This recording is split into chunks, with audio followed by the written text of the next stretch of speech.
অবশ্যই আমি তো সবার আগে বলবো যে ওই জিল্লো জঙ্গলি দেখো। কারণ আমি শুরু থেকে বলেছি বরবাদ হচ্ছে যে একটা ঝড়ের নাম এবং সেই ঝড় বইছে আরো অনেক দিন যাবে। এটা আমাদের ইন্ডাস্ট্রির জন্য অনেক পজিটিভ। বরবাদে আছে আমাদের সবার প্রিয় মেগাস্টার শাকিব খান, ভীষণ ভালো একজন অভিনেতা যিনি দিনের পর দিন নিজেকে আরো ফাইন টিউন করছেন, ভিন্ন ভিন্নভাবে আসছেন দর্শকদের সামনে এবং দর্শক কিন্তু যে কোনো শ্রেণীর দর্শক এখন ওনাকে সেভাবে ভালোবাসা দিয়ে একসেপ্ট করছে। আমি তো মানে এখন পারিবারিক সময়টা যাচ্ছে, জঙ্গলি নিয়ে যাচ্ছে, তো বরবাদ নিয়ে যাচ্ছি, ডেফিনেটলি এর মধ্যেই দেখবো অবশ্যই।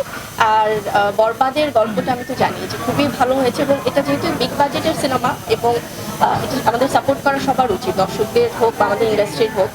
আর ডিফারেন্ট আমাদের জঙ্গলি যেমন একটা অন্য ঘরানার সিনেমা, একটি ডিফারেন্ট গল্পের, এবং বরবাদও অন্যরকম। তো আমার মনে হয় যে সবকিছু মিলেমিশে একাকার, এটা আমাদের 100%।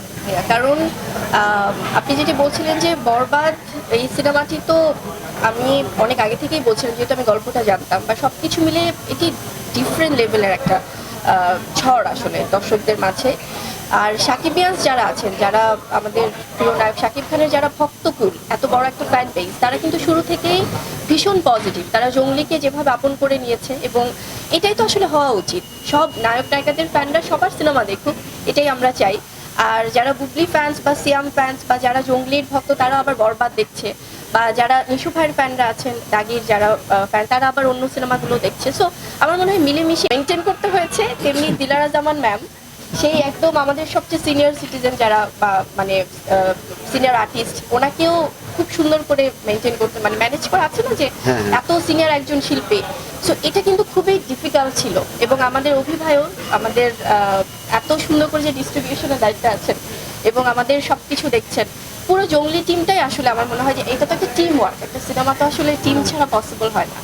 সো আপনাদের মাধ্যমে আসলে ধন্যবাদটা তো আমাদের কখনো ফর্মালি অফিসিয়ালি জানানো হয় না, যেহেতু আমরাই একটা পরিবার, কিন্তু আপনাদের যখন সামনাসামনি হয় তখন সুযোগটা হয়।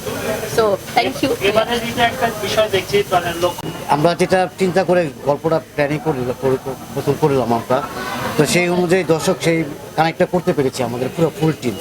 সেটা গল্প থেকে শুরু করে, সিকোয়েন্স থেকে শুরু করে, গান থেকে শুরু করে, ইমোশন, এবং প্রত্যেকটা সিকোয়েন্স, প্রত্যেকটা যে লিঙ্কগুলো আছে সেই লিঙ্কগুলো আসলে দর্শক বলতেছে যে এই লিঙ্কগুলো আমার ভালো লাগছে, আপনারা এসে হলে সিনেমা হলে দেখুন।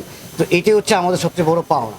আর হচ্ছে পরবর্তী সময় যে কাজটা করবো, এর থেকে আরও ভালো কাজ করার অবশ্যই সেই চ্যালেঞ্জটা হয়ে গেছে, এবং ইনশাল্লাহ আমরা চেষ্টা করবো এর থেকে আরও বেটার কাজ করার জন্য। একটু জানতে চাই যে বাংলাদেশের সিনেমাতে আসলে ফ্যামিলি ড্রামাটা বেশ কিছুদিন ধরে অনুপস্থিত। সেই জায়গাটা এই গল্পটা যখন আপনার হাতে আসে, তখন আসলে এটাকে যে যখন আপনি হচ্ছে পোর্ট্রে করলেন এবং এখন হচ্ছে দর্শকদের যে ভালোবাসাটা পাচ্ছেন, সবকিছু মিলিয়ে একটু যদি জানতে চাই যে জার্নিটা আসলে কতটা